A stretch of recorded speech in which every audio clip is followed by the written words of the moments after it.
How should I fuel my body as an athlete? This is a question I get very often from a lot of my athletes, and today we're going to talk about how you should be doing that.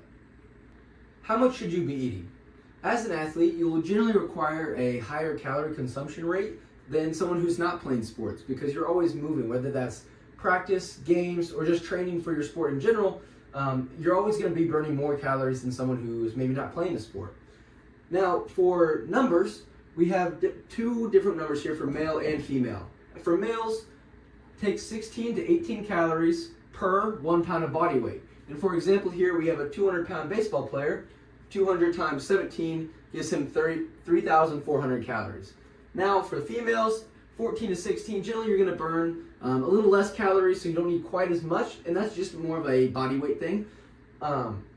Here it's still per pound of body weight, and then as an example, a 140-pound volleyball player, 140 times 16 equals 2,240 calories.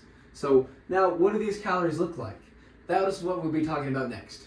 Now, what should those calories look like that we already calculated? Well, we can use these kind of guidelines right here. For protein, you want to kind of take anywhere between 0.7 and 1 times your body weight, and then in pounds. And then you want to do the same thing for fats, but with 0.3 or 0.4 times your body weight in pounds. As for the carbs, we want to take the excess calories that are left over from after we do our protein and fat calculation and divide that by 4 to get how many grams we need.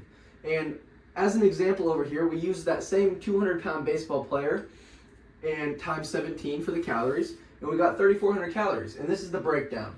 First, for protein, we did 200 times 1, so 1 pound of body weight per gram of protein, got us 200 grams of protein for 800 calories.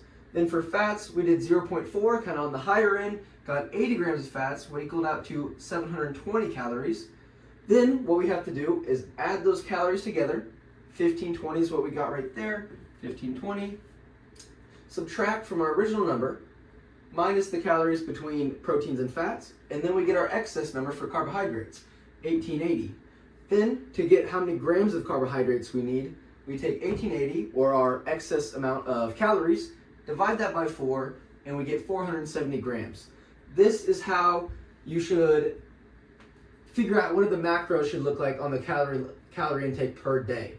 And yes, though this looks like a very high number for carbohydrates, carbohydrates are very important, as we all should know, for athletes because we are burning carbohydrates a lot quicker than some other people are that are more sedentary, just because that's our quickest energy source that we use. So we want to make sure we're fueling up on those very often and in large amounts. Now, to wrap it all up, we have both calculations, the one for calories and the one for macros here. I encourage you to put in your own body weights and calculate what your calories and macros would be. And if you have any trouble with these, just don't be afraid to reach out, and I'll be more than happy to help.